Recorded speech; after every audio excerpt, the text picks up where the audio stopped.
시청자 여러분 안녕하십니까? 한 주간의 한인사회 주요 소식을 정리해드리는 KBN 뉴스 주간 브리핑입니다. 이번 주 첫 소식입니다. 지난 수요일 뉴저지 최대 한인 밀집 지역 팰리세이즈 팍에서 또다시 이민 단속 요원들의 체포작전이 시작됐습니다. 하루에만 수십 명이 체포되면서 한인들의 불안감이 다시 고조되고 있습니다. 김규진 기자가 전해드립니다.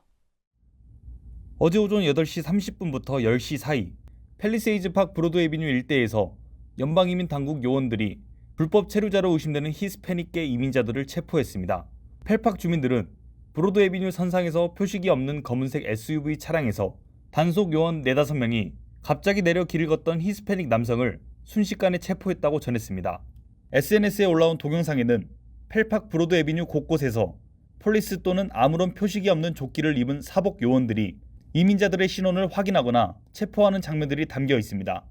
컬럼비아 애비뉴 인근에서는 요원들이 한꺼번에 서너 명의 히스패닉 남성들을 연행해 차량에 태우는 장면도 있습니다. 또 단속 요원을 피해 필사적으로 도망치던 히스패닉 남성이 바닥에 결박돼 연행되는 모습도 포착됐습니다. 어제 단속은 펠팍뿐만 아니라 리치필드 팍과 페어뷰 등 인근 지역에서도 동시다발적으로 벌어진 것으로 파악됐습니다.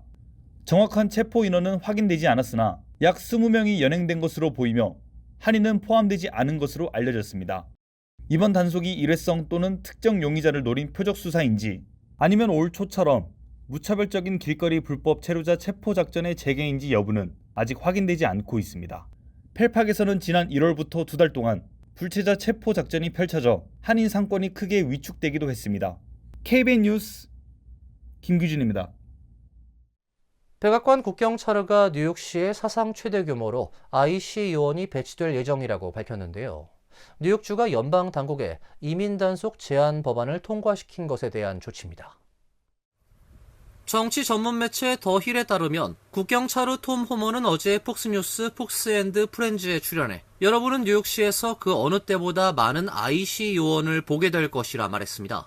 그는 방금 작전 계획을 검토했다며 정확히 언제 일어날지는 말하지 않겠지만 다가오고 있다고 덧붙였습니다. 이는 연방당국의 이민 단속을 제한하기 위해 캐시 호컬 뉴욕 주지사가 지난달 서명한 뉴욕주의 입법 패키지에 대응한 조치입니다. 이 법안은 법 집행관의 마스크 착용을 금지하고 주 및 지역 법 집행기관의 민간 이민 단속 관여를 막도록 하고 있습니다. 또 연방당국이 이민 단속 목적으로 주 및 지역 시설을 사용하지 못하게 하는 내용도 포함됐습니다. 미국에서 뉴저지, 버지니아, 캘리포니아 등 민주당이 주도하는 일부 주들도 비슷한 법안을 통과시킨 바 있습니다. 호머는 법안 서명에 앞서 호컬 주지사에게 그 법안에 서명하면 뉴욕에 더 많은 요원을 보내겠다고 했다며 이제 교도소에서 요원 한 명이 나쁜 사람 한 명을 체포하는 대신 발견되길 원하지 않는 이 한 명을 찾으러 동네의 팀 전체를 보내야 하기 때문이라고 말했습니다. 그는 뉴욕주가 카운티 교도소 내에서 안전하게 체포할 수 있는 효율성을 박탈했기 때문에 우린 뉴욕에 더 많은 IC 요원을 보낼 수밖에 없다고 밝혔습니다. 연방 하원이 IC와 국경 순찰대에 대한 예산안을 통과시켰습니다. 예산안은 트럼프 대통령 임기 종료 시점까지 적용되는 3년치의 규모인데요. 이민 단속 정책을 둘러싼 여야 대립으로 장기간 이어져 온 예산안 처리 교착 상태는 일단락됐습니다. 연방 하원은 어제 본회의에서 IC와 국경 순찰대에 대한 700억 달러 규모 예산안을 찬성 214표 대 반대 212표로 가결했습니다. 민주당 의원 전원이 반대표를 던졌습니다. 앞서 지난 5일 상원 통과에 이어 하원 문턱까지 넘어섰습니다. 공화당 소속 마이크 존슨 하원 의장은 표결 뒤 우린 3년치 예산을 확보하게 됐다며 민주당이 트럼프 행정부의 남은 임기 동안 해당 예산을 삭감하거나 예산을 막거나 예산을 인질로 삼을 수 있는 능력을 박탈했다고 말했습니다. 하킴 제프리스 민주당 하원 원내대표는 납세자들의 세금이 IC와 트럼프 대통령의 폭력적인 대규모 추방기구에 의해 미국 시민들을 표적으로 삼고 잔혹하게 대하는 데 사용되고 있다고 비판했습니다. 지난 1월 미네소타주에서 이민단속 요원의 총격으로 미국 시민 2명이 사망한 사건 이후 이민단속 정책개혁을 둘러싼 여야 갈등이 격화되면서 IC 예산 문제가 정치권의 핵심 쟁점으로 떠올랐습니다. 민주당은 그동안 트럼프 행정부의 이민단속 정책개혁 없이는 IC와 국경순찰대 예산안을 처리하지 않겠다고 공언해왔습니다. 그러나 이민단속 요원들의 마스크 착용 금지와 수색영장 취득 의무화 등 민주당이 요구하는 개혁안을 백악관과 공화당이 수용하지 않으면서 관련 개혁안 합의는 결국 무산됐습니다. 공화당 지도부는 애초 6월 1일 이전에 해당 예산안을 처리할 계획이었으나 백악관 연회장 보안 강화를 명목으로 한 트럼프 대통령의 10억 달러 예산 편성 요구와 18억 달러 규모 사법피해자 기금 조성을 둘러싼 당내 이견으로 일정이 지연됐습니다. 연회장 관련 예산 조항은 이번 예산안에서 삭제됐고 법무부는 사법피해자 기금 조성 추진을 중단하겠다고 밝힌 상태입니다. 법무부가 전국적으로 17명의 귀화 시민에 대한 시민권 박탈 절차를 추진한다고 발표했는데요.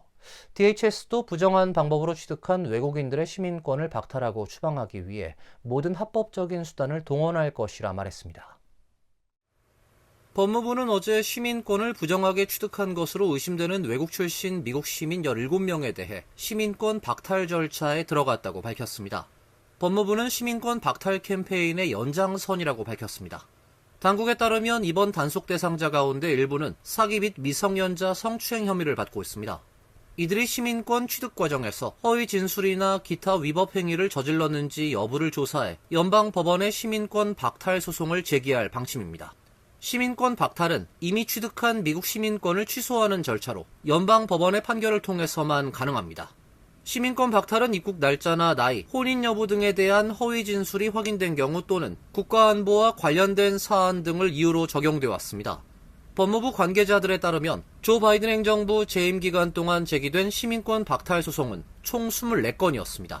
반면 트럼프 행정부는 지난 1년 동안 이미 이를 넘어서는 건수의 소송을 제기한 것으로 알려지고 있습니다. 행정부는 지난달에도 12명의 시민권을 박탈하는 절차에 착수한 바 있습니다. 마크 웨이멀린 국토안보부 장관도 행정부는 외국인의 시민권을 박탈하고 추방하기 위해 모든 합법적인 수단을 계속 사용할 것이라고 말했습니다. 이번 조치는 트럼프 행정부가 불법 이민 단속과 추방 정책을 강화하는 가운데 시민권 취득 이후의 신분까지 재검토 대상으로 확대하고 있음을 보여주는 사례로 평가됩니다. 사회보장기금 고갈이 예상보다 앞당겨질 것이란 전망이 나왔습니다. 의회가 별도의 조치에 나서지 않을 경우 2032년부터 수백만 미국인의 은퇴급여가 약 22% 삭감될 것으로 예상됩니다. 연방연금관리 담당 부서인 사회보장국이 어제 발표한 연례 연방 신탁기금 보고서에 따르면 노령 및 유족보험 신탁기금이 2032년 4분기에 고갈될 것으로 전망됐습니다. 지난해 보고서의 예측치보다 3개월 앞당겨진 것입니다. 기금이 고갈되면 수급자들은 예정된 금액의 78%만 받을 수 있게 됩니다. SSA에 따르면 올해 평균 은퇴연금 수령액은 월 2,071달러 수준입니다. 따라서 22% 삭감이 현실화되면 월 평균 455달러가량의 소득 감소가 발생할 수 있으며 29개 주에서는 평균 500달러 이상의 수령액 삭감이 예상됩니다. 소셜연금은 현재 약 7,100만 명의 수령자들에게 혜택을 제공하고 있으며 전체 노인의 43%는 소셜연금의 생활비의 대부분을 의존하고 있습니다.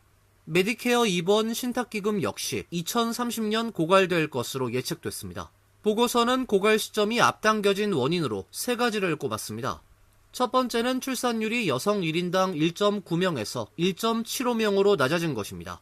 두 번째는 이민자 유입이 줄어들면서 사회보장세를 내는 노동자 수가 감소했다고 분석했습니다. 세 번째는 트럼프 행정부의 하나의 위대하고 아름다운 법안에 포함된 감세 조치가 영향을 끼쳤다고 판단했습니다. 다만 장애보험 신탁기금은 2100년까지 100% 급여 지급이 가능한 것으로 전망됐습니다. 두 기금을 합산할 경우 고갈 시점은 2034년 3분기로 작년 전망과 동일하며 이 경우 수급액은 83% 수준이 됩니다. 두 기금의 합산은 의회 입법이 있어야 가능합니다. 뉴욕주 예비선거가 열흘 앞으로 다가온 가운데 뉴욕주 선관위가 우편투표를 이용하는 유권자들에게 투표용지를 조속히 반송해 줄 것을 강력하게 권고했습니다. 우정국의 소인 처리 방식 변경으로 자칫 무효표가 될 수도 있습니다. 뉴욕주 선관위는 9일 연방우정국의 우편 소인 처리 방식 변경에 따라 우편투표 이용 유권자들은 과거와 달리 투표용지를 가능한 한 빨리 각 카운티 선관위로 반송해야 한다고 당부했습니다. 선관위에 따르면 우정국의 서비스 정책 변경으로 인해 모든 우편물의 소인은 우체국 접수 날짜가 아닌 실제 우편물이 처리된 날짜로 찍힙니다.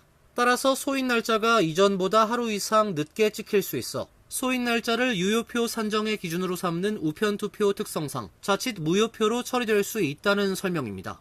뉴욕주의 우편투표는 부재자 투표나 조기 우편투표 등 유권자의 개인별 사정이나 선택에 따라 자격 제한 없이 누구나 이용할 수 있습니다. 한편 트럼프 대통령이 우편투표 규제를 강화하는 행정명령에 서명한 뒤 연방우정국이 유권자 명단을 제출하지 않는 주에 대해 우편투표용지 배송을 제한하는 방안을 추진하고 있습니다. CNN에 따르면 USPS는 최근 공개한 규정 초안에서 각 주 정부가 우편투표 용지를 발송하기 위해 우편투표 대상 유권자 명단을 제출하도록 요구하는 방안을 제시했습니다. 이에 대해 민주당이 주도하는 23개 주와 워싱턴 DC는 연방정부가 주 정부의 선거관리 권한을 침해한다며 법원에 소송을 제기한 상태입니다. 뉴욕시가 심각한 주택난을 겪고 있는 가운데 렌트 안정 아파트 약 5만 7천 가구가 비어있는 것으로 드러나 논란이 커지고 있습니다. 건물주들은 아파트를 보수하는 데 수만 달러가 들지만 렌트 인상폭이 제한돼 투자 비용을 회수하기가 어려워 비워두는 것이 낫다는 주장입니다. 뉴욕주 주택지역사회재생국이 뉴욕시 렌트가이드위원회에 제출한 자료에 따르면 지난해 4월 기준 뉴욕 시내 렌트 안정 아파트 공실은 총 5만 7천여 가구로 집계됐습니다. 이는 전년도보다 약 8천 가구 증가한 규모입니다. 뉴욕시에는 약 100만 가구의 렌트 안정 아파트가 있으며 이는 중저소득층의 주거 안정을 뒷받침하는 핵심 주택 자원으로 평가되고 있습니다. 그러나 수만 가구가 장기간 비어있는 것으로 확인되면서 주택 공급 부족을 더욱 악화시키고 있다는 지적입니다. 공실 증가 원인을 두고 건물주 단체와 세입자 단체는 첨예하게 대립하고 있습니다. 건물주들은 2019년 제정된 주택안정 및 세입자 보호법이 문제의 원인이라고 주장하고 있습니다. 해당 법은 세입자가 퇴거한 뒤 대규모 수리를 통해 렌트를 크게 인상하는 것을 제한하고 있습니다. 건물주들은 오래된 아파트를 보수하는 데 수만 달러가 들지만 렌트 인상폭이 제한돼 투자 비용을 회수하기 어렵다는 주장입니다. 이 때문에 노후 아파트를 수리하지 못한 채 비워두는 사례가 늘고 있다는 설명입니다. 반면 세입자 권익단체들은 일부 건물주들이 규제 완화를 압박하기 위해 의도적으로 아파트를 공실 상태로 유지하고 있다고 반박했습니다. 이들은 상당수의 공실주택이 비교적 적은 비용의 보수만으로도 입주가 가능하다며 주택난 해결을 위해 공실주택 활용 방안을 마련해야 한다고 주장했습니다. 이번 통계는 렌트 안정 아파트 렌트 인상 여부를 심의 중인 위원회 논의에도 영향을 미칠 전망입니다. 현재 위원회는 리스 1년 연장 시 0에서 2%, 2년 연장 시 0에서 4% 범위의 렌트 조정안을 검토 중이며 최종 표결은 이달 말 실시될 예정입니다. 뉴욕 센트럴파크에서 관광마차를 끌던 말이 갑자기 쓰러져 숨지면서 마차 운행 금지를 촉구하는 목소리가 다시 커지고 있습니다. 뉴욕시 의회는 마차 운행을 중단하는 법안을 다시 발의했는데요. 마차 노조 측은 말들이 혹사당한다는 주장은 사실이 아니라며 반발했습니다. CBS 뉴스에 따르면 지난 9일 오후 7시 21분께 센트럴파크 72번가 인근 웨스트 드라이브에서 16살 된 수말 데니즈가 승객 2명을 태운 마차를 끌던 중 갑자기 쓰러져 약 10분 만에 숨졌습니다.